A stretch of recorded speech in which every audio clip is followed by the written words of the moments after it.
नमस्कार। YouTube channel math सेरा and civil engineering by RP Vyas से मैं RP Vyas diploma first year first semester के उन सभी स्टूडेंट्स का हार्दिक स्वागत करता हूं जिनको मैथमेटिक्स की तैयारी करनी है। ये मेरा रेगुलर जो वीडियो फर्स्ट चैप्टर पे चल रहा था उस पर नंबर 16 है। बीच बीच में मैं दूसरे वीडियोस लाता रहता हूं जिसको मैंने नंबर दिया था ABCD, वो बच्चों की डिमांड पर बनाता हूँ और ये अपनी रेगुलर स्टडी के हिसाब से बनाता हूँ। आपको अगर कोई भी चैप्टर अच्छा तैयार करना है तो उसके जो मेरे वीडियो नंबर 1 से लेके आप पढ़ेंगे, देखेंगे, समझेंगे तो आपको फ़ायदा होगा। तो ये 16वां वीडियो है चैप्टर नंबर 1 यानी कि ट्रिग्नोमेट्री पर। और अभी भी हमारा जो आर्टिकल 1.2 चल रहा है, इस बार कुछ 1.3 की भी बात इसमें चलेगी। तो जो भी मैंने आपको अब तक पढ़ाया है पिछले वीडियोस के अंदर, उसी पे बेस्ड में कुछ एग्जाम्पल, कुछ क्वेश्चंस बुक 1 और बुक 2 से मैं आपको इसमें राय दे रहा हूँ करने के लिए। देखिए बुक 1 जो है, मैंने आपको पहले वीडियो में बताया था, जो बुक 1 है वो है जिनके जो ऑथर हैं वो हैं रेवाड़ साहब, पठान साहब, संजय जी गोयल और अनिल जी बिश्नोई और बिल्लू राम जी सैनी। ये बहुत शानदार किताब है और सब बच्चे के पास में ये किताब होनी ज़रूरी है। और बुक 2 जो है वो मैंने आपको पहले ही बता रखा है, एक बार मैंने आपको इसका वीडियो बना के बताया था। जो संजय जी जैन, नितिन जी आर्य, अनिल जी माहेश्वरी और डॉक्टर आदर्श मंगल जैसे विद्वान गुणीजनों के द्वारा लिखी गई है, ये भी आपके पास होनी चाहिए। 2 किताब से जब करेंगे तो आपको सारी तरह की वैरायटीज मिल जाएगी।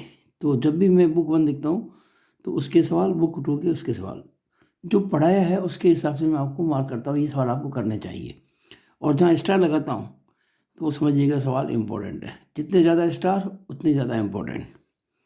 तो मेरी जो सलाह है वही है कि एग्जाम्पल 12 पेज 40 आप कीजिए अब तक जो पढ़ा है उसके बेस पर।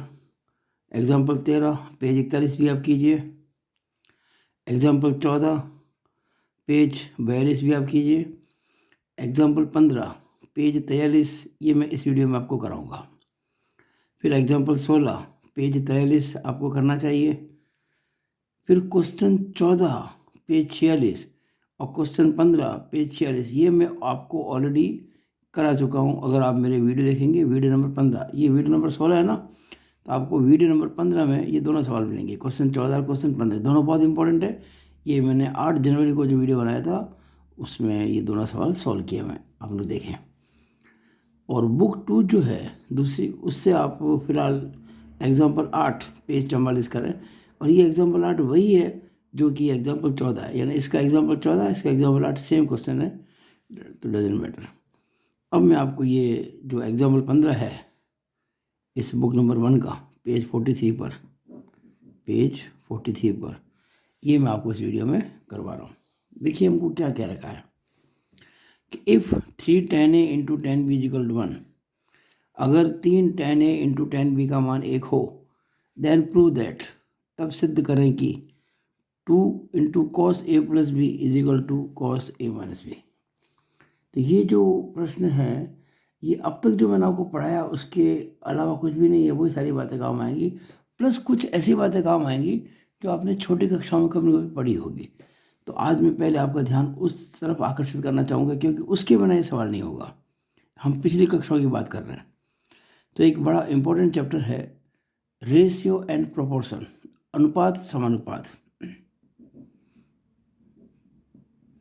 रेशियो एंड प्रोपोर्शन, यानी इसको कहते हैं हिंदी में अनुपात व समानुपात। इस चैप्टर पे कुछ बातें आपको समझाऊंगा मैं, कुछ बहुत इंपॉर्टेंट जो एस्पेक्ट्स हैं वो आपको बताऊंगा मैं, और उसके बेस पर ये क्वेश्चन सॉल्व कर पाएंगे आसानी से। देखिएगा, if A upon B is equal to C upon D, ये दो रेशियोज हैं, अनुपात हैं, A और B का और ये C और D का। यानी अगर A बटा B बराबर C बटा D, देन हम इसको कह सकते हैं कि A plus B upon A minus B is equal to C plus D upon C minus D। अगर ये है तो ये भी होगा। ये बात आपको इस सवाल में काम लेनी है। कैसे होगा मैं आपको समझा रहा हूँ। इसे हम बोलते हैं योगांतर अनुपात। योग अगर संधि कर दूं तो योगांतरानुपात, योगांतरानुपात। अगर इसकी संधि विच्छेद करूं तो योग प्लस अंतर प्लस अनुपात, योग अंतर अनुपात। पहले जोड़, फिर बाकी, फिर अनुपात। और इंग्लिश में कहते हैं इसको componendo and dividendo, componendo and dividendo. अब ये क्या होता है, कैसे होता है, मैं समझा रहा हूँ आपको। ध्यान दीजिएगा, अगर a बटा बी बराबर सी बटा डी हो तो a प्लस बी बटा ए माइनस बी बराबर सी प्लस डी अपन सी माइनस डी होता है। इस बात को ध्यान रखें, मैं समझा रहा हूँ कैसे। देखिए a upon B is equal to C upon D आपको दे रखा है। अगर मैं दोनों तरफ एक एक जोड़ दूँ, यानी a अपॉन बी में भी एक जोड़ दूँ और सी अपॉन डी में भी एक जोड़ दूँ, तो क्या फ़र्क पड़ेगा, बराबर आएंगे ना, क्योंकि जब समान है। अगर कोई दो पलड़े, किसी तराजू की जो दो पलड़े होते हैं ना, टू पैंस आर बैलेंस्ड, दोनों तरफ अगर आप समान वजन बढ़ाएंगे तभी वो बैलेंस ही रहेंगे ना, वो चीज़ है। अब देखिए यहाँ पे एलसीएम कितना आएगा, बी। इसको एक को मैं एक बटा एक भी कह सकता हूँ, यहाँ भी कह सकता हूँ। बी और एक का एलसीएम बी, बी को बी से भाग लगाया, 1 इंटू ए किया ए, बी को 1 से डिवाइड किया, बी इंटू 1 किया बी, यहाँ डी एलसीएम आएगा। तो इस तरह से सी प्लस डी आ जाएगा। ये हो गया रिलेशन नंबर 1।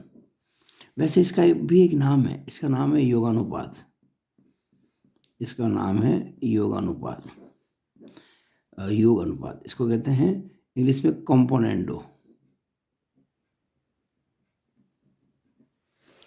इसी तरह से क्या है, सिमिलरली अगर मैं a बटा बी बराबर जो सी बटा डी दे रखा है, एक एक घटा दूँ तब भी क्या फ़र्क पड़ेगा। देखिए यहाँ तो क्या, ये जो गिवन था ना, मैंने दोनों तरफ एक एक जोड़ा, यहाँ मैंने दोनों में से एक एक घटा दिया, कोई फर्क नहीं पड़ेगा। अगर दो राशियाँ समान हैं तो दोनों में से अगर समान राशि घटाई जाए तो वो समान ही रहेंगी। जैसे 8 बराबर 8 होता है, अगर मैं एक एक कम कर दूँ तो 7 बराबर 7 हो जाएगा, एक एक जोड़ दूँ तो 9 बराबर 9 हो जाएगा। तो यहाँ एलसीएम आएगा बी, तो ये ए माइनस बी, यहाँ एलसीएम आएगा डी, तो ये सी माइनस डी। इसको हम कहते हैं अंतरानुपात, अंतरानुपात। संधि विच्छेद करूं तो अंतर प्लस अनुपात, इसको कहते हैं डिविडेंडो।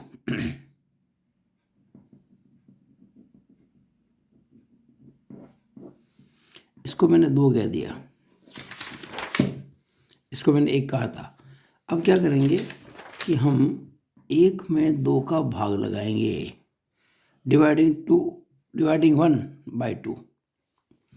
तो भाग लगाते तो क्या होता है, LHS में LHS का भाग लगता है, तो वहाँ तो a plus B upon B था और यहाँ a minus B upon B है। देखिए इधर लेफ्ट के अंदर a plus B upon B और इधर a minus B upon B हो गया ना।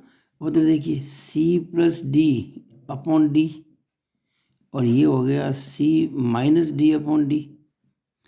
डी, ये बी भी कट जाएंगे और ये डी डी भी कट जाएंगे, तो आप देखेंगे कि हो जाएगा a plus B upon A minus B बराबर c plus D upon c minus D. तो इस तरह से मैंने आपको ये थोड़ा सा बेसिक बात बताई है कि क्या होता है कंपोनेंडो एंड डिविडेंडो, योग अंतरानुपात, योग प्लस अंतर प्लस अनुपात। ये बात मैंने आपको इस क्वेश्चन को करने के पहले समझाई है। तो इसको मैं अलग से बॉक्स बना के रख देता हूँ, तो हमारा मूल जो प्रश्न है वो तो अब शुरू होगा ना, इसलिए हम इसको अलग कर देते हैं बिल्कुल। इसको बढ़िया से बॉक्स बना के बॉक्स के अंदर कैद कर देते हैं। देखिए मैंने इसको बॉक्स में बंद कर दिया और इसको भी मैं बॉक्स में बंद कर देता हूँ, इस पोर्शन को भी।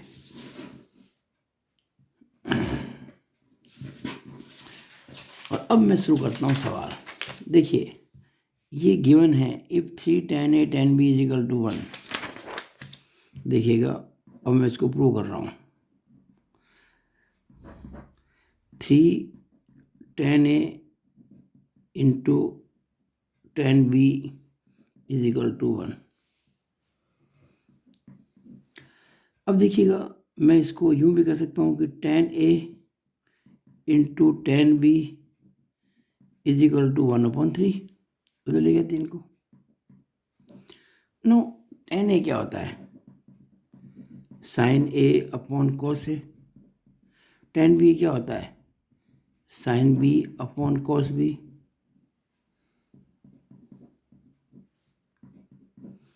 अब sin A का गुणा होगा sin B से, तो sin A into sin B,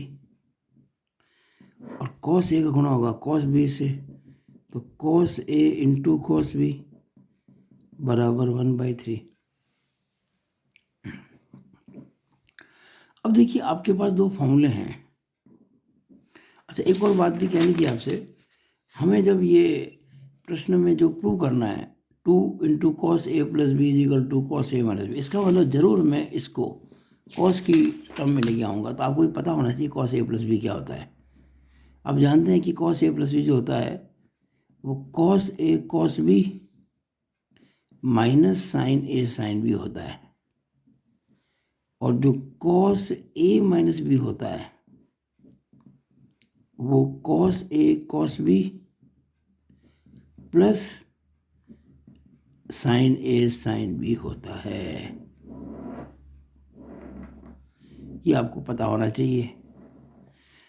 अब यहाँ अगर मैं लगा दूँ कंपोनेंडो एंड डिविडेंडो, देखिए मैंने आपको बताया था कि अगर A/B बराबर C/D हो तो A प्लस B यानी कि A में B जोड़ेंगे, फिर A में से B घटाएंगे, फिर C में D जोड़ेंगे, C में से D घटाएंगे, ऐसा होता है। यहाँ अगर मैं ये लगा दूँ, अगर मैं मान लो ये A की जगह ये है और B की जगह ये है, C की जगह ये है और D की जगह ये है, तो क्या करूँगा? sin A sin B plus cos A cos B upon sin A sin B minus cos A cos B, यानी ऊपर आएगा sin A sin B plus cos A cos B, नीचे आएगा sin A sin B minus cos A cos B। तो हमारे जो फॉर्मूले हैं उसमें cos A cos B पहले आता है, चाहे बाद में minus sin A sin B हो, चाहे बाद में plus sin A sin B हो। तो हम चाहेंगे कि cos A cos B ऊपर चला जाए। यहाँ क्या करेंगे, हम इसको ऐसे लिखेंगे cos A cos B ऊपर लिख दिया upon sin A sin B, और इधर 3 ऊपर ले गए और 1 नीचे लिया है। अच्छा, इसका भी एक नाम है, इसका नाम है व्युत्क्रमानुपात। व्युत्क्रमानुपात इसको कहते हैं इंग्लिश में इन्वर्टेंडो। इन्वर्टेंडो यानी व्युत्क्रम प्लस अनुपात। ये क्या होता है, मैं इसको यहीं लिख देता हूँ। अगर ये चीज़ है तो ये भी होती है, V/A = D/C। क्यों नहीं होगा? बिल्कुल हो सकता है। अगर ये दो राशियाँ समान हैं तो एक में इसका भाग लगाऊँ चाहे एक में इसका भाग लगाऊँ, दोनों समान ही रहेंगे। और एक में जब A/B का भाग लगाएंगे तो B/A हो जाएगा, और एक में जब C/D का भाग लगाएंगे तो D/C हो जाएगा। इसे कहते हैं व्युत्क्रमानुपात। तो यहाँ मैंने क्या किया, sin A sin B ऊपर था ना, उसको नीचे लेके आ गया, और जो cos A cos B नीचे था उसको ऊपर लेके चला गया, और क्या दिया? व्युत्क्रमानुपात। यहाँ 1/3 का लिख दिया मैंने, 3/1। अब मैं लगाऊंगा योगांतरानुपात। ये हो गया ना, ये A, ये B, ये C, ये D हो गया। A/B बराबर C/D। हम क्या लिखेंगे? A plus B upon A minus B बराबर C plus D upon C minus D, यानी कि cos A cos B ये हो गया plus B sin A sin B upon A cos A cos B minus B यानी कि sin A sin B। वहाँ भी C plus D upon C minus D करेंगे तो 3 + 1/3 - 1। अब आप जानते हैं cos A cos B plus sin A sin B जो होता है, ये cos A cos B plus sin A sin, देखिए रहा, ये होता है कॉस ए माइनस बी। तो हम इसको लिख सकते हैं ऊपर कॉस ए माइनस बी, और ये cos A cos B minus sign A sine B, ठीक है, cos A cos B minus sign A sine B, ये है कॉस ए प्लस बी। यहाँ लिख दिया मैंने कॉस ए प्लस बी, और 3 और 1 4, 3 में से 1 गया तो 2। अब देखिएगा कॉस ए माइनस बी बटा कॉस ए प्लस बी, 2 से काटें इसको, 2 दूनी 4, तो 2/1 हो गया, और अभी हमारा फाइनल आंसर आ गया। अब कुछ नहीं, केवल क्रॉस मल्टीप्लाई करना हमें और हमारा आंसर रेडी।